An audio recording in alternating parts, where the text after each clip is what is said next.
Universitas Diponegoro merupakan perguruan tinggi di Indonesia yang berlokasi di Semarang, Jawa Tengah.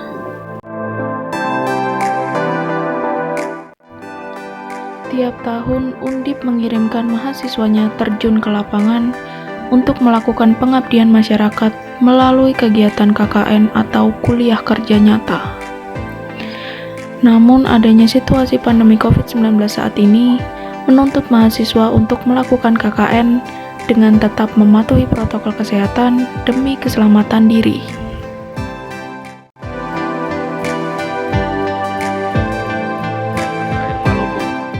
Dengan adanya kasus pandemi COVID-19 ini, maka kegiatan KKN Tim 1 tahun 2021 masih menggunakan sistem daring seperti periode-periode sebelumnya.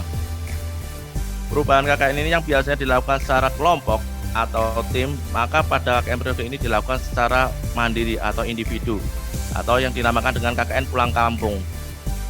Yang biasanya lokasi ditentukan oleh LPPM, maka saat ini ditentukan lokasi domisili. KKN tahun ini sedikit berbeda dari tahun-tahun sebelumnya, yang biasanya dilakukan secara berkelompok, kini harus dilakukan secara individu atau mandiri.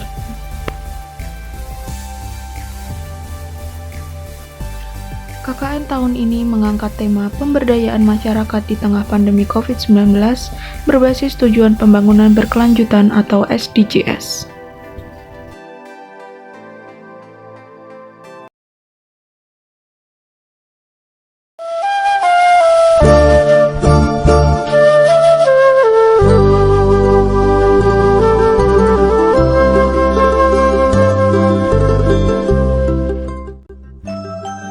Kota Semarang merupakan ibu kota Provinsi Jawa Tengah yang mempunyai jumlah penduduk sekitar 1.680.417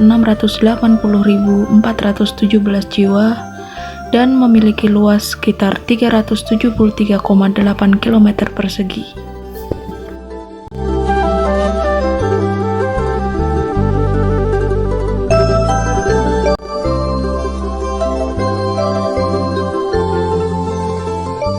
Kota Semarang memiliki 16 kecamatan, yaitu salah satunya Kecamatan Ngalian yang terletak di sebelah barat Kota Semarang.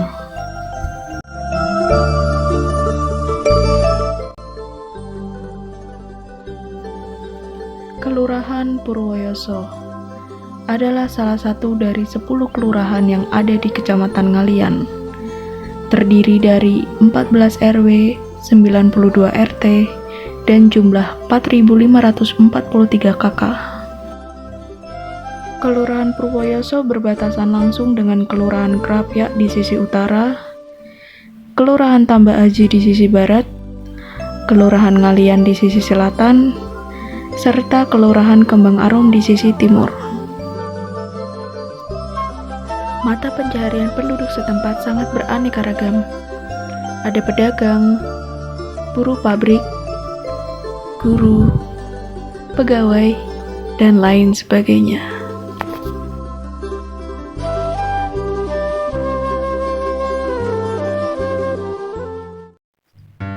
RT 5 RW 10 Kelurahan Purwoyoso, Kecamatan Ngalian menjadi tempat saya melaksanakan kuliah kerja nyata atau KKN Undip Pulang Kampung 2021.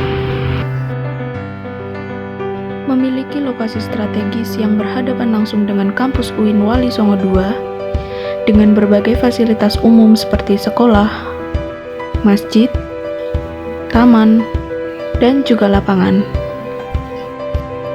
Dengan lengkapnya fasilitas yang ada di Kelurahan Purwoyoso, membuat para penduduknya nyaman melakukan aktivitas apapun.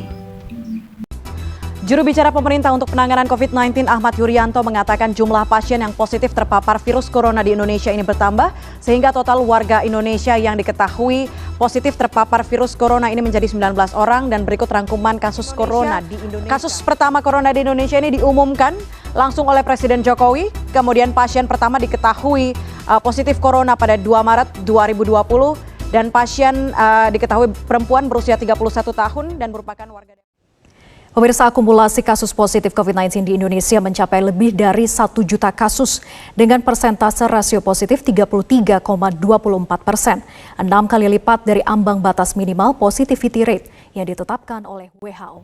Sembari pemerintah menyediakan fasilitas kesehatan Adanya masyarakat pandemi juga COVID-19 diperlukan. yang mulai masuk ke Indonesia pada awal Maret 2020 lalu, segala aktivitas menjadi sangat terbatas. Aktivitas sehari-hari yang dilakukan orang-orang kini harus lebih memperhatikan kebersihan dan kesehatan diri agar tidak mudah sakit. COVID-19 adalah virus yang menyebar melalui droplet atau percikan air yang keluar pada saat bersin atau batuk, yang mana cairan tersebut dapat masuk melalui mata, hidung, dan juga mulut. Penyebaran virus ini juga dapat terjadi melalui satu tangan ke tangan lain. Namun, masih banyak orang yang kurang sadar akan pentingnya menjaga jarak dan menerapkan 7 langkah mencuci tangan secara benar untuk upaya pencegahan penyebaran COVID-19. Ada rasa khawatir terhadap virus itu, apalagi semakin hari statistiknya tuh semakin banyak yang terkena virus corona ini, termasuk juga orang yang tanpa gejala. Adanya COVID di Indonesia menurut aku meresahkan banget sih. Saya sih membatasi aktivitas masyarakat. Terus faktornya juga banyak. Faktornya kayak dari sistem ekonomi aja di Indonesia. Kan jadinya banyak pengangguran. Terus orang-orang banyak yang di PHK. Perdagangan juga dibatasi kan, jadi dampaknya besar banget ya. Apalagi kan COVID ini kan juga nggak nyerang di Indonesia aja tapi seluruh dunia. Nah, dampaknya itu biasanya dari kesehatan kayak kalau di rumah terus juga bosen kan, apalagi yang WFH itu work from home, dia jadi melakukan aktivitasnya juga terbatas. Terus kedua dari segi ekonomi itu besar banget. Contohnya kayak banyak pegawai yang di PHK, terus aktivitas perdagangan juga dibatasi, terus meningkatnya pengangguran di Indonesia juga banyak, apalagi yang cari kerja kan pasti susah juga. Dengan adanya masalah tersebut, maka program KKN yang saya buat yaitu penerapan budaya Jepang Ojiki dan Hazukashi.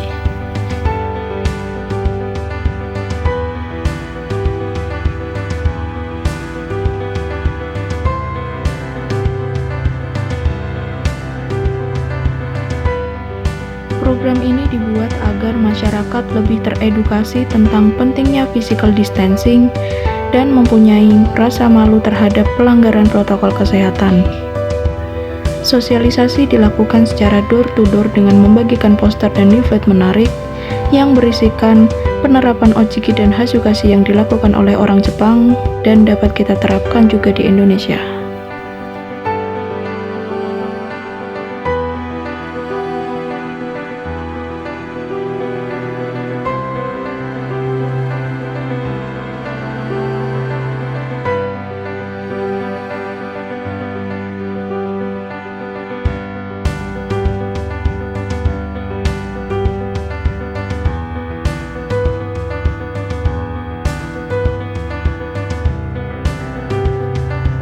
Karena masih kurangnya kesadaran akan menggunakan masker saat keluar rumah dan mencuci tangan di tempat umum, maka program kedua yang saya buat yaitu sosialisasi pentingnya menggunakan masker dan mencuci tangan untuk pencegahan penyebaran COVID-19 di Indonesia.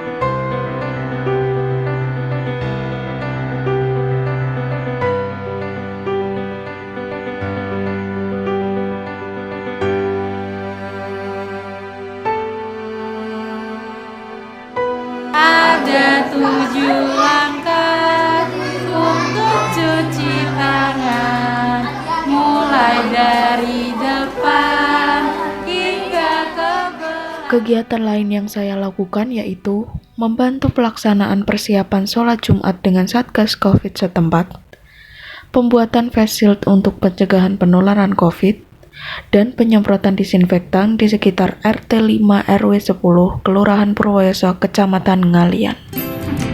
Jadi proyeknya Mbak Lung ini informatif sekali dan menurut saya tuh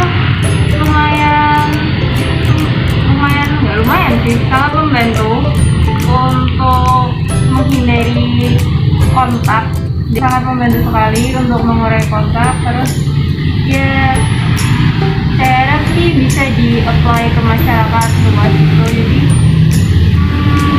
memperkecil kontak antar orang gitu. Dan semoga dengan OJG ini itu tuh bisa menurunkan kasus. Menurut aku bisa diterapkan di Indonesia, apalagi di masyarakat ini. Soalnya itu kan budaya Jepang, tapi menurut aku tuh bisa diterapkan di masyarakat. Soalnya penyebaran COVID itu kan karena kesadaran masyarakat yang kurang akan physical distancing kan. Nah itu bisa diterapkan di masyarakat, soalnya mengurangi sentuhan fisik antara masyarakat. Peningkatan COVID-19 itu kan dikarenakan adanya kurang kesadaran dari masyarakat akan physical distancing itu. Nah jadi dengan penerapan OJG sama edukasi ini diharapkan bisa mengurangi adanya kontak fisik sama manusia, terus bisa jaga jarak, terus nggak banyak melakukan sentuhan lah.